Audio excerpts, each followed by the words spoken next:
புதுசாக களத்துக்கு வந்து 20%, 15% வாங்குகிறோம், இல்லை சிங்கிள் டிஜிட்டில் நம்பர் வாங்குகிறோம். அதெல்லாம ஆச்சரியத்தை கொடுத்துரும் தாவேகாவுடைய தொண்டர்களுக்கு. அதெல்லாம ஆச்சரியத்தை கொடுத்துரும்.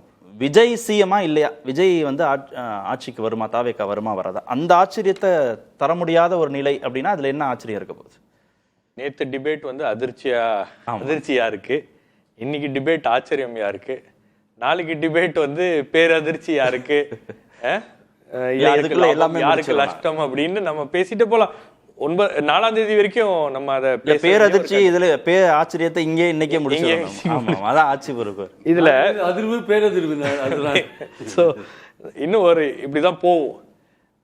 இதுல நீங்க விஜயுடைய அரசியல் வருகை முதல்ல அவர் ஸ்டார்ட் பண்ணும் போதே அவர் ஒரு நடிகர் எல்லாம் யாராச்சும் நம்புவாங்களா? மக்கள் பார்க்க வருவாங்க, ஓட்டு போடுவாங்களா? மக்கள் பார்க்க தான் வராங்க, கேட்க வரல. இந்த மாதிரி பல கேள்விகள் இருந்துச்சு. சரி, அவர் வந்து கேம்பெயினிங், அதாவது அவர் வேட்பாளர் இருக்காங்களா, 234 தொகுதியிலும் வேட்பாளர் இருக்காங்களா, அதுக்கப்புறம் வேட்பாளர்கள் நிறுத்தினா மக்கள் ஓட்டு போட்டுருவாங்களா அப்படின்ற பல கேள்விகள் அவரை நோக்கி கேட்டுக்கொண்டே இருந்த சூழல்ல எல்லாமே முடிச்சு இப்போ வாக்குகளையும் பெற்று விட்டார். உங்களுடைய அனுமானம் பிரகாரம் 20%ல இருந்து அவர் ஸ்டார்ட் பண்றாரு அப்படின்னு சொல்றீங்க, சாரும் சொல்றாங்க, எல்லாரும் அதை ஒத்துக்கிறாங்க. 15ல இருந்து 20 அப்படின்றது அங்கிருந்து அவர் தொடங்குறாரு அப்படின்றது தான் வந்து அவருடைய ஸ்டார்டிங் இதுவா இருக்கு. இப்போ 20% அவருக்கு இருக்குன்னு வச்சுக்கோங்க, லெட்ஸ் அஸ்யூம். ஒரு 10% திமுக இருந்து பிரிச்சு ஒரு 10% அதிமுக இருந்து பிரிச்சாருன்னா நடக்கலாமா, நடக்காதா? அவ்வளோ ஒரு சர்ஜ் இருக்கு அப்படின்னா அது ஒண்ணுதான் ப்ராபபிலிட்டின்னு இல்லை, many probabilities. இது one of the புதுசா இது வரைக்கும் அரசியல் களத்துக்குள்ளே வராதவங்க, தேர்தல் அரசியலுக்குள்ளே வராதவங்க கூட போட்டிருக்கலாம். இப்ப தேர்தல் அரசியலுக்குள்ள அப்படி ஒரு 20-25% பேர் இருக்காங்க இல்லையா ஒவ்வொரு எலெக்ஷனுக்குள்ள. இந்த முறை அவங்க எல்லாம் வெளியே வந்து வாக்களித்திருக்கார்கள் இல்லையா? அதே மாதிரி இங்க சேதாரமே இல்லாம கூட இருக்கலாம். இந்த முறை வந்து புதிய வாக்காளர்கள் நிறைய பேர் வந்திருக்காங்க, யங்ஸ்டர்ஸ் நிறைய பேர் விஜய் பக்கம் இருக்காங்க. இப்ப நாம பேசும்போதே நீங்க சொன்னீங்க, அத அவர் சாரும் சொன்னாரு, ஒரு குடும்பத்துல அதிமுகவுக்கு அப்பா வாக்களிக்கிறாரு, இல்ல திமுகவுக்கு அப்பா வாக்களிக்கிறாரு, மனைவி குழந்தைகள் வந்து தாவேகாக்கு வாக்களிக்கிறாங்க. 1:3 ஈக்குவேஷன் மாறுது அப்படின்னும் போது இது முந்தைய தேர்தல்கள் அப்படி இல்லைல்ல. முந்தைய தேர்தல்கள்ல குடும்பமாக போய் அதிமுக குடும்பம் திமுக குடும்பம் இப்படிதான் இருக்கும்.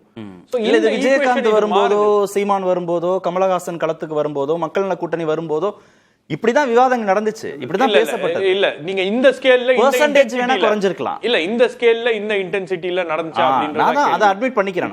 பெர்சன்டேஜ்ல வேணா, இன்டென்சிட்டில வேணா, அளவுகோல் வேணா மாறி இருந்திருக்கலாம். நான் என்ன கேக்குறேன், உங்களுக்கு மக்கள் நீதி மையம் கமல்ஹாசன் அவர்கள் வரும்போது பூத்ல உட்கார்றதுக்கு கூட ஆள் இல்ல, ஆனா வாக்குகளை அவங்க வாங்கினாங்க. ஏன்னா மக்கள் வந்து ஒரு ஆல்டர்னேட்டிவ் அப்படின்னு வரும்போது அதை மக்கள் கவனிப்பார்கள், மக்கள் ஒரு வாய்ப்பு கொடுக்கலாம் அப்படின்னு யோசிப்பாங்க. அந்த சென்டிமெண்ட் தமிழகம் முழுவதும் இருக்கு, சென்னையில மட்டும் இல்ல, தமிழகம் முழுவதும் இருக்கு. நம்ம பேசுற விஜயகாந்த், சீமான், கமலஹாசன், மக்கள் நல கூட்டணி, விஜய், இது வந்து 20 வருஷ இடைவெளிக்கு உட்பட்ட காலம். அது கரெக்ட். 3-4 தேர்தலில் கடந்த காலகட்டத்துக்குள்ள நம்ம பேசுறோம். சார் சொன்ன மாதிரி அன்னைக்கு சோசியல் மீடியா இவ்வளவு வீரியமாக இல்லை. 20 வருஷம் கடந்து வந்து நம்ம பேசும்போது எல்லாமே மாறி இருக்கு, எல்லா சூழல்களுமே மாறி இருக்கு. அதனுடைய தாக்கத்தை கொஞ்சம் அறுவடை பண்ணதானே செய்வார் விஜய். நிச்சயமா இருக்கும் இல்லையா? அதுதான் அவருடைய பலம். அப்படின்னா அந்த தாக்கத்தை தானே அவர் வந்து அந்த இடத்துல இருந்தானே அவர் வந்து அது மட்டும்தான் ஆச்சரியமான்னு கேக்குறேன். விஜயகாந்த் 8% உதாரணத்துக்காக கேட்கிறேன். விஜயகாந்த் எந்த ஆச்சரியம் இங்க அப்படின்னு என்ன சோசியல் மீடியா தாக்கமும் இல்லாம ஒரு 8% அவர் வாங்கிட்டாரு. அதுல இருந்து 1%, ஒரு மடங்கு 16, இல்ல இன்னொரு மடங்கு 24 வரைக்கும் தான் விஜய் வாங்குறாருன்னா இதுல ஆச்சரியம் இல்ல. இந்த 20 ஆண்டு காலத்துல அவர் ஆட்சியை பிடிக்கிறாரா இல்லையாங்கிறது அப்படி இல்ல. விஜயகாந்துடைய காலகட்டம் என்பது வேற. அப்போ வந்து அம்மையார் ஜெயலலிதா இருந்தாங்க, இப்போ வந்து கலைஞர் கருணாநிதி கிரெடிட் அவருக்கு தான் கொடுக்கணும். 2 பேரையும் எதிர்த்து அரசியல் பண்றது எவ்வளவு 8% வாங்குறாங்க, அவருக்கு தான் கிரெடிட். ஆனால் அப்பவும் மக்கள் அவருக்கு வாக்களிச்சாங்க இல்லையா? அப்போ கொடுத்தது வந்து அந்த அந்த வீச்சுல அவரால் 8% தான் கிராஸ் பண்ண முடிஞ்சு. ஆனால் இன்னொரு தேர்தல்ல கூட்டணிக்கு போகும்போது எதிர்கட்சி தலைவராக அவரை வந்து தேர்வு செஞ்சாங்க. அதுக்கான வாய்ப்புகளும் அவருக்கு கொடுக்கப்பட்டுச்சு. வாய்ப்புகள் என்பது விஜயகாந்துக்கு கொடுக்கப்படல அப்படின்னு கிடையாது, அவருக்கு வாய்ப்புகள் வழங்கப்பட்டுச்சு. ஆனால் அதை தேமுதிக சரியாக பயன்படுத்தியதா அப்படின்னா அது ஒரு கேள்விக்குறிதான். இப்ப இந்த இதுல கூட சார் சொன்னாரு, நீங்க வந்து 3 வருஷம் விஜய் வேஸ்ட் பண்ணிட்டாரு அப்படின்னு. 3 வருஷம் விஜய் வந்து சுழண்டு பேசி இருக்கணும், பயங்கரமா பிரச்சாரம் பண்ணியிருக்கணும் அப்படின்லாம் அவர் சொன்னாரு. அது அவருடைய கருத்து, நான் வரவேற்கிறேன். பிரச்சாரம் பண்ணணும், மக்கள்கிட்ட போகணும் அப்படின்றலாம் இல்லை. இப்போ 3 வருஷமாக சார் சொன்ன மாதிரி இதே சார் சொன்னாரு, பிரச்சாரமே ஒழுங்கா பண்ணல, சரியான நடவடிக்கைகளும் இல்ல, பிளான்டா ஆர்கனைஸ்டா பெரிய அளவுல அவங்க பண்ணாத விஜய்க்கு தாவேகாவுக்கு மக்கள் வந்து வாக்களிச்சோம் அப்படின்னு சொல்லும்போது அதே நம்பிக்கை ஏன் அதிமுகவிடம் வரவில்லை? அதிமுக பிரதான எதிர்க்கட்சி, திரு இபிஎஸ் அவர்கள் பிரதான எதிர்க்கட்சி தலைவர். இபிஎஸ் அவர்கள் நாட்டை ஆளுகின்ற ஒரு கட்சியோட கூட்டணியில இருக்காரு. ஒரு வருஷத்துக்கு முன்னாடியே கூட்டணிக்குள்ள போயிட்டாங்க. ஒரு அலையன்ஸ் அரித்மெட்டிக் வரட்டும், ஜெல் ஆகட்டும்னு போயிட்டாங்க. போயிட்டு ஒரு வருஷம் முன்னாடியே அவர் பிரச்சாரத்துக்கு போயிட்டாரு. கிட்டத்தட்ட 234 தொகுதிகளுக்கும் போறாரு. 2 ரவுண்ட் அவர் போயிருக்காரு. மக்கள் ஏன் வந்து அதிமுகவுக்கு நாங்க வாக்களிச்சோம்னு சொல்லல? அந்த நம்பிக்கையை ஏற்படுத்தல. அதான் நீங்க பிரச்சனை.